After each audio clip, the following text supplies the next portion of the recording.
Greetings, everyone. This is Rock and Roll Squawk Rancher with the weekly comic book roundup, and we'll get started with this week's Marvel books. We got not only one X book, but a bunch of Avengers titles. So we'll kick things off with X-Force number 18. Where we left off previously in X-Force,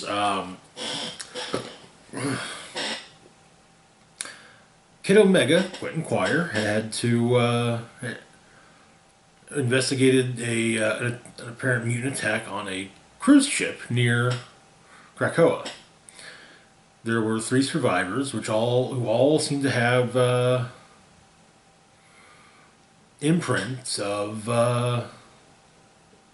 having been attacked by members of X-Force, including Quentin. Though it appears they were all attacked psychically. Later, Quentin and which of the cuckoos is that? Phoebe were in New York and went to Gemma Carnation's shop, where the idea being that it was time for Quentin to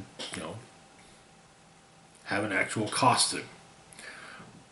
There was some soul bearing, talking about his origin, and a new costume was discovered. However, shortly thereafter, Jumbo attacked the couple, seemingly enraged. So the issue begins on Krakoa.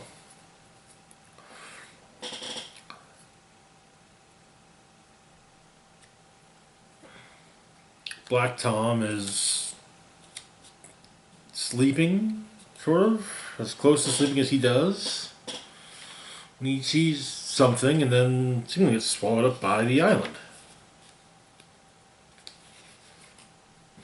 At the Green Lagoon, Sage is having a few drinks, and maybe she's had a few too many. It's begins to leave, and then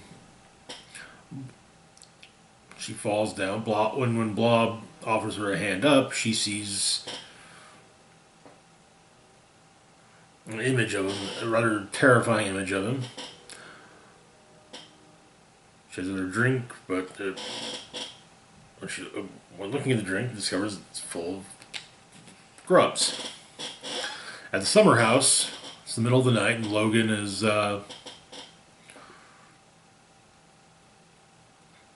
having coffee. Explains to Jean that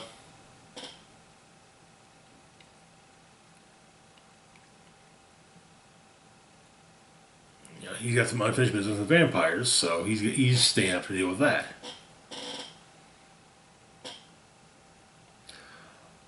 The two of them kiss, and then she sees a monstrous vision of Logan.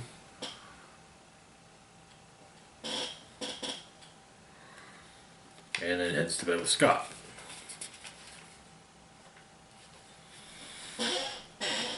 On Krakoa, Phoebe and Quentin return. Find Beast seemingly the victim of a stroke, and also run into Sage, who explains that her and Beast have an agreement that pretty much states that they can't take him to the healing gardens. But apparently a psychic entity has been attacking members of X-Force, and the Shadow Room is utilized to show what's in what Beast recalls. He was at the point he and Sage were. She was leaving for the night and she suggests he get some sleep. He kind of said, no rest for the wicked. But decided to take a brief nap, and he woke up. He was a kid in school. The teacher asked, wanting all compromising intelligence on Krakoa. He refused, and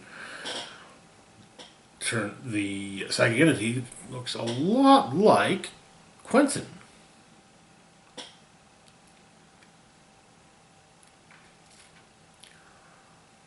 And they realize that everything kind of points to it being Quentin. Then we learn that the agreement between Sage and Beast is that if one of them is incapacitated, the other kills them. The idea being a compromised version of their bodies is like a damaged hard drive full of invaluable data. It's not worth trying to keep it chugging along. So you got to go to backup instead. We then get some observations from Sage's logbook about a psychic invader. Saying that it does seem that Xeno have also harvested Quentin's body and powers. She states that the number of deaths that he's suffered make it impossible to guess when this occurred, and it's possible it happened multiple times. Quick theory, it happened when he ended up in Russia, face to face with Mikhail Rasputin.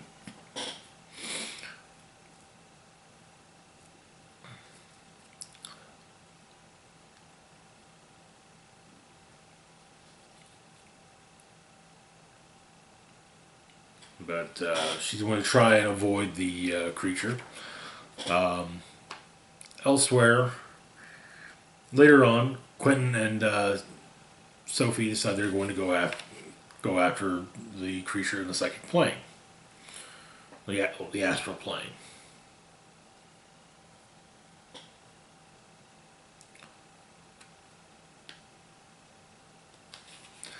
And he encounters the other version of him.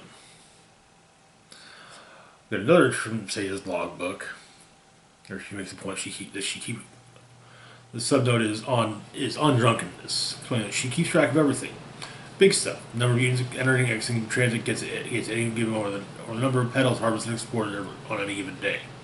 Also little stuff, the number of dogs she's petted, 325, number of cups of chai she's drunk, 7,653. Landmines she almost stepped on as a child, 1. Number of pomegranates eaten, 629. Average number of seeds within 1, 998. Number of eyeglasses she's owned, 34. Number of times she's cried while listening to Purcell's Dido's Lament, 12. Number of times she's danced to Mariah Carey, 671. She can tell you the number of times she's been kissed by someone who really meant it, 2. Versus the number who didn't, 22. But she's been losing count lately of the number of drinks she consumes in a given evening. The math comes apart, the numbers dissolve, and that is where the issue ends. Which brings us to this week's Avengers titles. No core book, just solo adventures, starting with Black Knight, Curse of the Ebony Blade. So, for those who may not recall, about a month ago we covered King in Black tie-in, focusing on Black Knight. Over the course of it, Dane Whitman, Black Knight, learned that it's not because he's pure of heart and whatnot that allows him to be the Black Knight. It's that he isn't pure of heart. In fact, a good and pure champion, makes the blade nothing more than a simple sword. Just a sword. But someone with some darkness to them, emotionally speaking, that allows one to unlock the magic within the blade. So the issue's kind of split up. We've got Dane talking to an app called Listener, which basically listens. We've also got the Avengers fighting some creatures in Central Park, and Black Knight arriving to save the day. The Avengers aren't too fond of him. Steve is probably the only one that Cap is probably the only one that's willing to give him. That's kind of hey, he's not that bad. He's a little eccentric, yes, but yeah.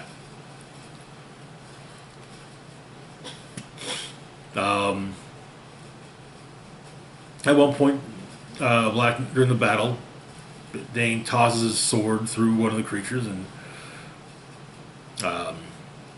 Thor goes to retrieve it. But for some reason, Thor can't lift it. It's like when Dane tries to lift Mjolnir. But Black Knight calls his blade back to him and goes back to the battle. but he's kind of aware of how how the other Avengers view him. But he's also told basically he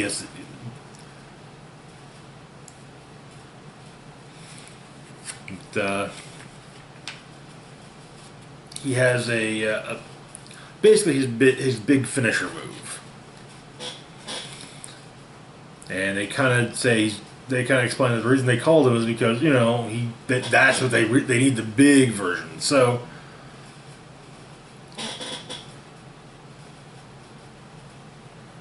he has to focus on a lot of the bad stuff. His mother's wake, the last time he kissed Circe, the scars behind his knees, that woman named Ashima.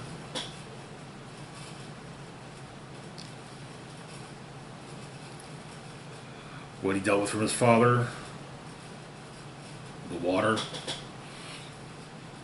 While that's going on, it turns out that he was on the listener app just before he got the call to go to Central Park, and around the same time, a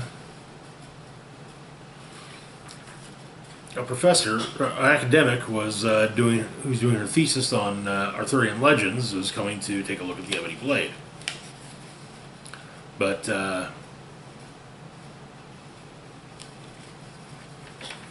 so yeah, Black Knight vanquishes the creatures. And it is kind of interesting to note that kind of the more unworthy he seems, the more powerful he becomes. Shadowy entity passes by and whispers something first to Cap, then to Thor, then to Black Panther, then to Captain Marvel before going after Black Knight.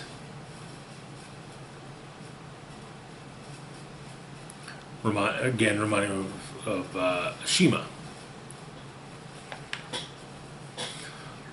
But the new arrival pulls a dagger, explaining that they have a myth to test, and they'd hope to do so softly.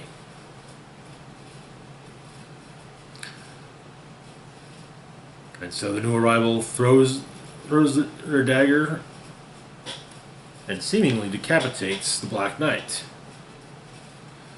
Else back at the castle, the academic is waiting for Dane to return, but the butler explains that it might be a bit of a problem because Dane seems to be a bit, dead.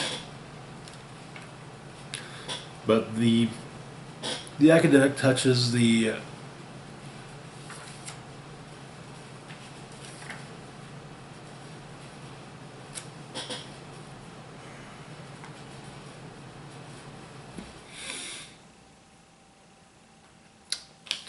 Ebony Blade, seemingly even cuts herself on it. Has a vision of its forging and its use over the years. Actually sees Camelot. Comes to, turns out she's been out for about 10 minutes. After she comes to,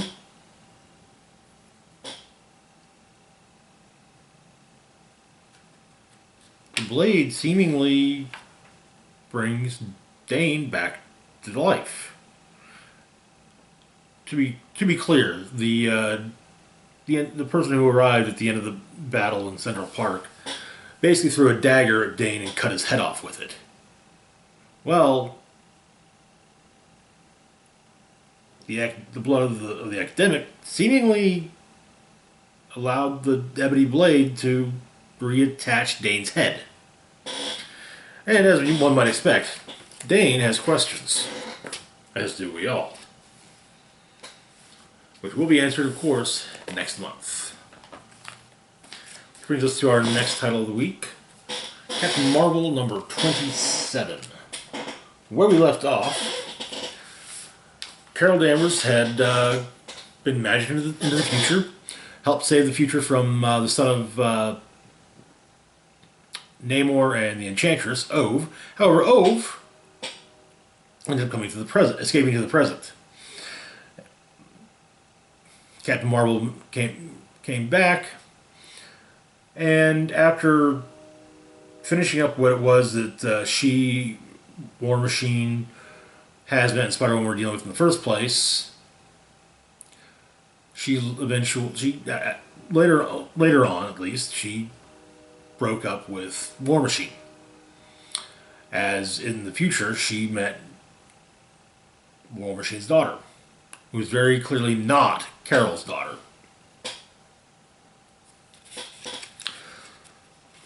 And so the issue begins. Apparently, it's been 12 days since she broke up with Rhodey.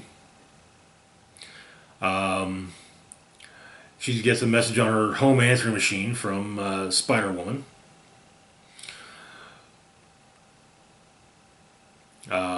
And mainly because Spider-Woman has left so many messages on Carol's voicemail that the voicemail is full.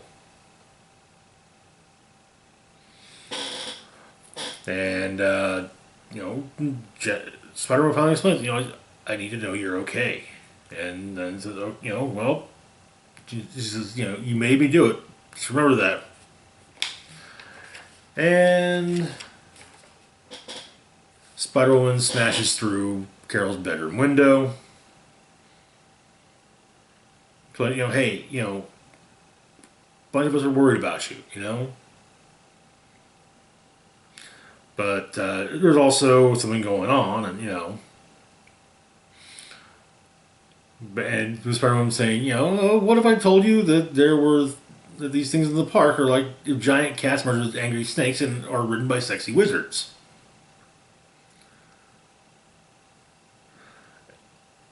And they shoot acid all over everything. And so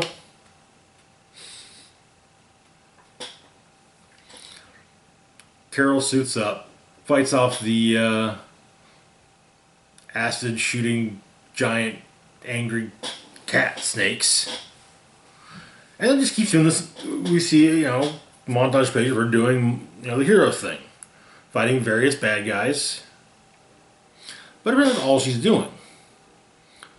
And so Jessica explains that they're going out. And that it's not just going to be the two of them, but also Monica Rambeau and Hazmat. And Carol's half-sister, L'Oreal. Turns out the accuser's hammer can actually change one's clothing even. And so L'Oreal is properly attired for the evening. She does just that. Also, it is at least somewhat implied that Hazmat might be a bit smitten with L'Oreal.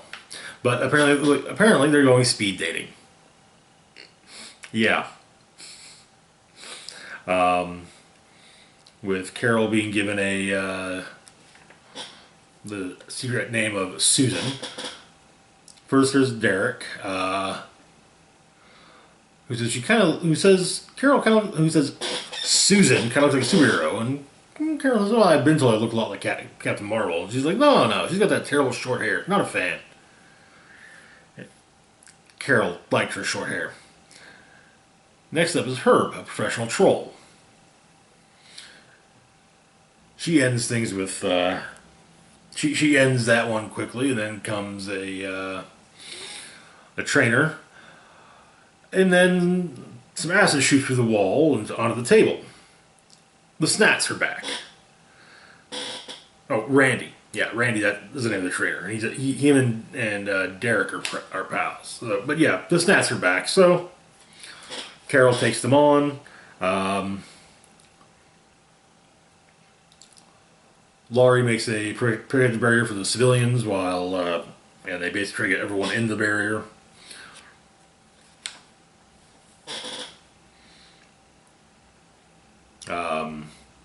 Once they're thoroughly ass kicked, it's just Spider-Woman and Captain Marvel, and it's explained that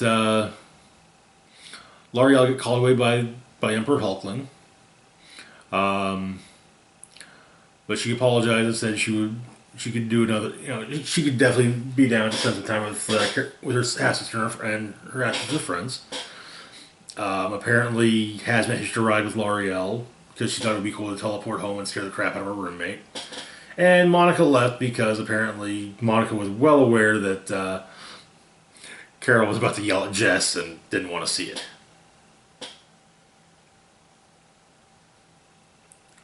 But she's like, you're not talking to anyone. That's not good. And Carol makes Jess promise not to break into her apartment anymore. Herb tries to get her tries to chat her up. Apparently, yeah, totally feeling her vibe and passes along his number. In Hell's Kitchen, it's now very late. Carol is in a bar. Now, something to keep in mind when it comes to Carol Danvers. She's a recovering alcoholic. Tony Stark was in fact her sponsor, way back when she went through AA. And much like how occasionally, yes, Tony does have moments where he wants a drink. So does she. And so she's sitting there with a bottle of totally not Maker's Mark. It's closed. It's got the glass. When Doctor Strange walks in. And he opens it, pours a glass, and then realizes that, oh, it wasn't open because she's not supposed to have it. So he turns the whole thing into seltzer.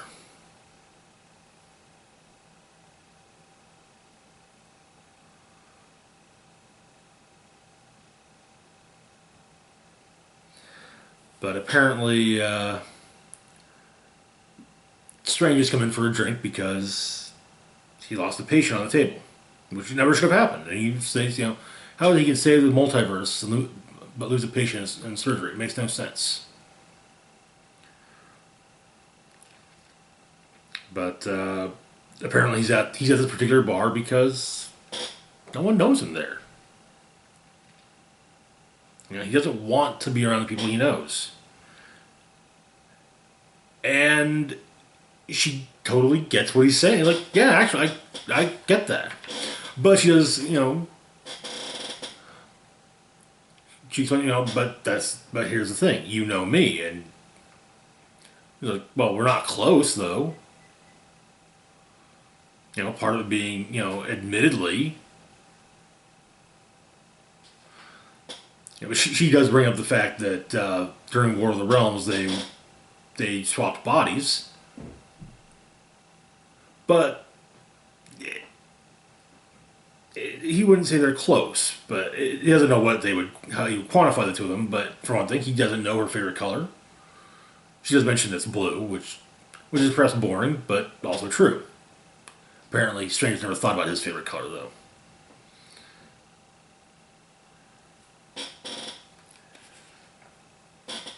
Well, yeah. Carol goes on with Strange and wakes up the next morning. Apparently, they went 3 rounds. And as the issue ends, they're contemplating a 4th. Now, admittedly, when it comes to the cover, we have a handful of characters definitely there. As you can tell, we got Namor, we got Spidey, we got Iron Man, we got Ant-Man. And there's also Red Wing having brought a note from Sam. But, moving on to our next book. Iron Man, number 7. Where we left off, Iron Man had gotten fucked up by Korvac. The only thing keeping him from dying once again was his armor. As this time, not from shrapnel nearing his heart. This time from a broken neck. But Iron Man and his ragtag team of heroes, as well as new arrival War Machine, are off in a spaceship chasing after Korvac and his worshippers and their own ship. And well, they're on their way to Galactus' world ship, Ta-2. Apparently, Halcyon is absolutely loving piloting his first ever faster than light engine. Rhodey and Tony basically give each other a tune-up, while the other team members discuss God, a lot of other things. Basically, the idea of okay, we're going up against a god, and then, but Misty Knight kind of does say, what does God even mean for us anymore? Or in this universe, Jehovah, Yahweh, Allah, Buddha, Thanos. And Gargoyle points out that Buddha was a man, while Scarlet Spider points out that Thanos was a Titan. Then Misty says, okay, well, is God an android, a celestial, a glove with gems? And Frogman says, well, do you mean a god or the god? And Misty says, is there even a difference? Scarlet Spider basically puts it very scientifically, saying it's all cells and molecules and atoms. That you are the sum total of muscular reflexes holding your body together that ends up thinking it's something, which is to say someone. Misty basically, so the idea of me is like a side effect of being alive.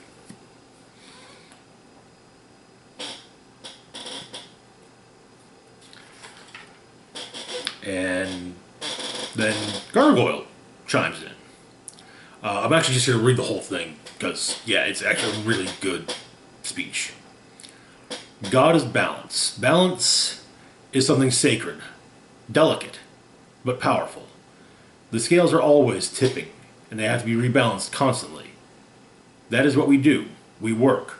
We fight to rebalance. It is our vocation. We take our cells, molecules, atoms, and we dedicate ourselves to balance. That is how we worship the universe and treat it with reverence.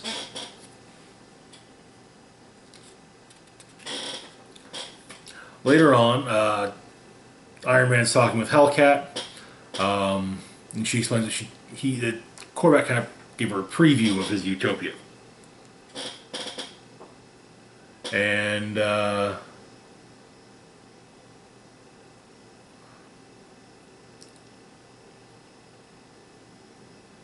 she kind of suggests she'd kind of like that it'd be nice to kiss him. So, but he does kind of mention that he can't take the helmet off because broken neck. She kisses the mouth of the helmet and says it was like making out with a safety deposit box, and yeah. But Tony makes a good point after that, though, about Korvac being in her head. What if Hellcat tried to contact Korvac? After all, she used to be a mind warrior once upon a time. And so, that's kind of part of the plan now.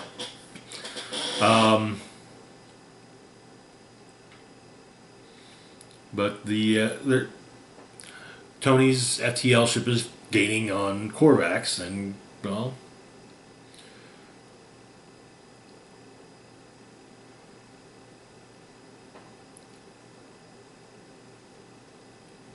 Blizzard points out that, it's more powerful than theirs. Blizzard's potential questioning of his faith is punished by Korvac. And but as Korvac's giving orders, Hellcat gets in his head with Tony, and Tony just wants to say, "Hey, show me your utopia," and so Korvac does.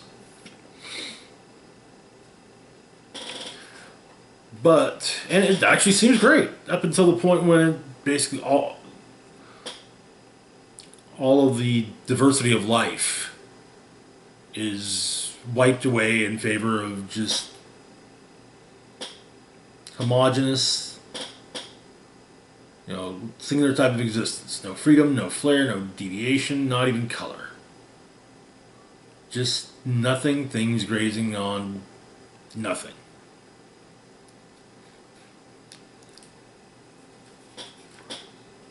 They argue a bit, and suddenly, Tony disappears. So Hellcat and Korvac duke it out in the astral plane.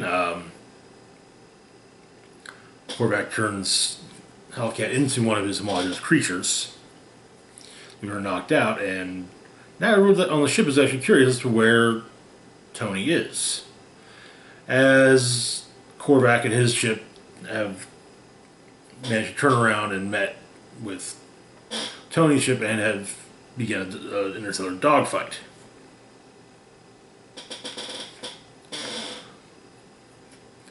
Elsewhere in the universe, Tony suddenly arrives on another planet, met by a group of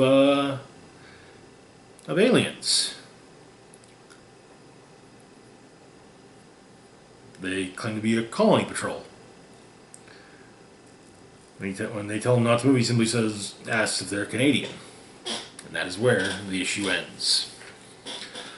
It's an easy mistake to make. You see a bunch of weird-looking aliens with a combination of medieval weaponry and laser guns, and it's like, wait, maybe you guys are Canadian. Am I maybe in Canada? Happens all the time. Canadian Border Patrols are really weird like that. Or so I've been told. Moving on to our next book, Spider-Woman number 10. Where we left off, Spider-Woman and Octavia Vermis had gone to the High Evolutionary, who Vermis is working with, and then betrayed. But the means of curing Jessica had been switched on, and seemed as though she'd actually gotten into it, but maybe not. Maybe hadn't been able to do its thing before Vermis betrayed the High Evolutionary, and then killed her daughter. So the issue begins. Apparently, Vermis doesn't think that Jess has been cured, and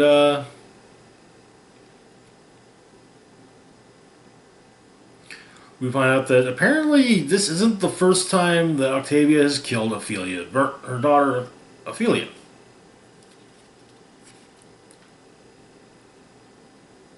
Lots of disappointment. Apparently, though, Ophelia is a clone of Octavia.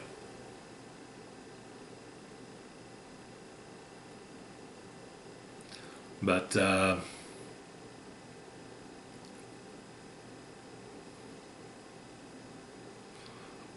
she now plans to make a new clone of Ophelia,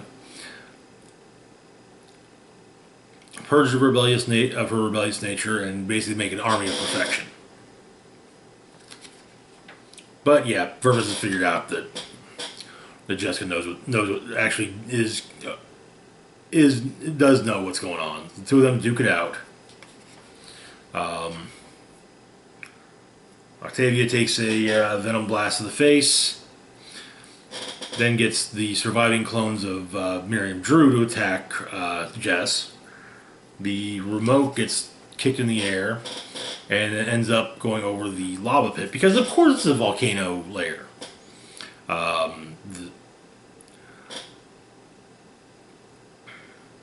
Jess takes Vermis's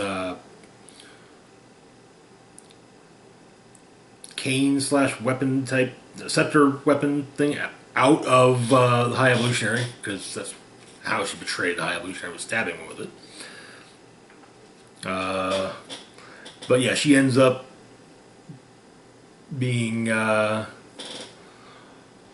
of the High Evolutionary's machine rays hits her, and she gets turned into a human dinosaur hybrid. High Evolutionary does what he can to help Jess, and also kind of say, hey, look, your mother did love you. The clones, the love, her, drive to protect you became twisted and wrong, and she was broken.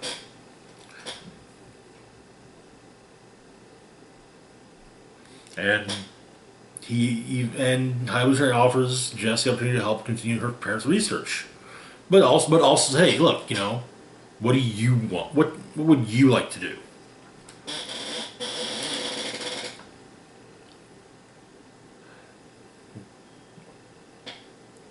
And back at Wondergore Mountain, things are being rebuilt, and Dino Octavia is still around, and well, let's just say that the screeching is grating to the High Evolutionary. Jess is reunited with her son and her husband, and then meets up with Night Nurse, War Machine, Hawkeye, Iron Fist, and Luke Cage, bringing a cookie bouquet, and trying to apologize, and then her and Carol have it out, but they remain friends. Later on that night, Jess is putting her son to bed. He's got a stuffed dinosaur, but she decides to swap that out for a plushy Jeff the Land Shark. Also, it should be noted that Carol had a sweatshirt with Jeff the Land Shark, so yeah. To deny that Jeff is love and Jeff is life is wrong. But yeah, Carol and Jess are back to being friends. And she begins to, she thinks about the costume because, well, the new costume did make her butt look amazing. So she decides rather than toss it, she'll at least keep it around to maybe potentially wear when she wants her butt to look amazing. And that is where the issue ends. Which brings us to the last book for the video, Thor number 13. Where we left off, Donald Blake was free and was butchering his way through the other Thors, having already killed Red Norval. While he tried to kill Throg, well, he did fail because Throg has some powerful allies, namely Lockjaw.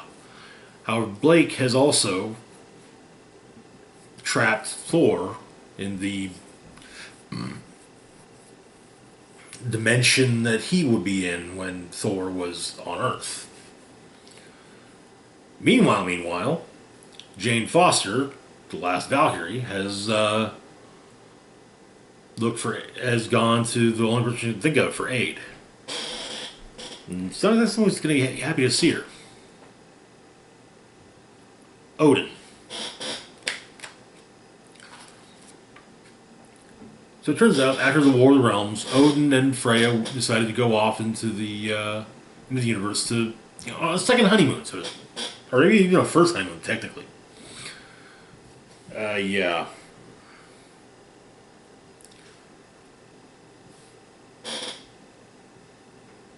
The flame between the two of them was lost.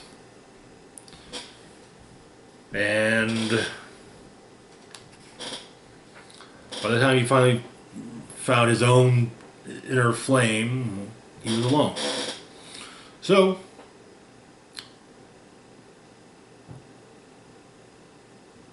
he did what all gods do at times like that. Prayed and hoped to find faith in the bottom of a bottle. Until Jane Foster shows up and smacks him around a bit. And turns out that, yeah, she's able to smack him around so much because he passed the Odin Force on to Thor. But she catches him up on what's going on, and he finishes off his drink and explains that he'll go get his armor. You mentioned Blood, where the Asgardians have been put by Donald Blake. They're trying to get weapons for potential assault. When Doctor Strange, Lockjaw, Bats, and Throg show up.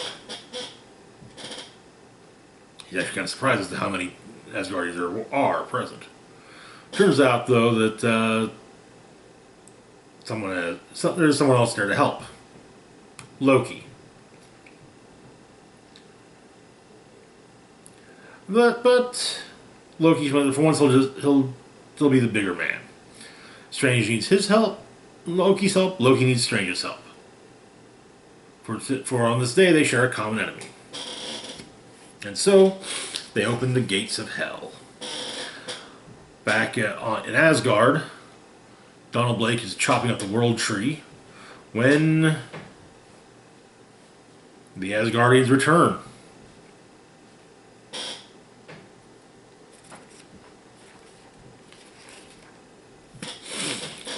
And then Odin shows up.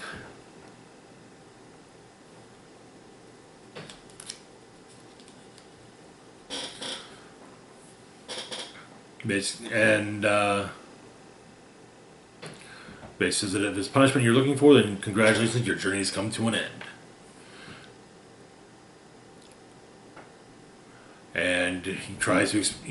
Odin further explains that Blake has no idea what he's unleashed by cutting into the world tree. The power in Blake, all that blood from the world tree, it's going somewhere. It's going to the realm where Blake was kept. And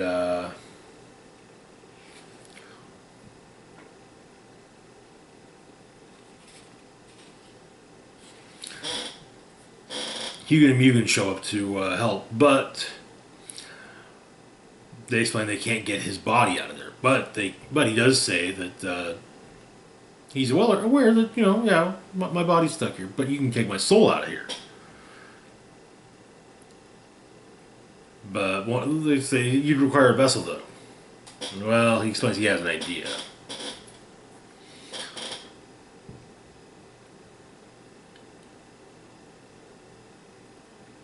But Blake tells Odin that Odin owes him a life, and Odin says all life ends, and he'll give you and Odin will give him no more than that. Donald Blake, Shadow Thunder, slay the great serpent. It is Odin's judgment that he be unmade and name stricken. However, as he's stating all this, Thor arrives, possessing the Destroyer armor. And basically says to Donald Blake, hey, you wanted power? Well, come and get it. And that is where the issue ends. That's it for this part of the roundup. As always, feel free to like, share, and subscribe. Links to my Facebook, Twitter, Patreon, and PayPal can be found in the description box down below. This is Rock and Roll Spock signing off, saying live long and rock hard.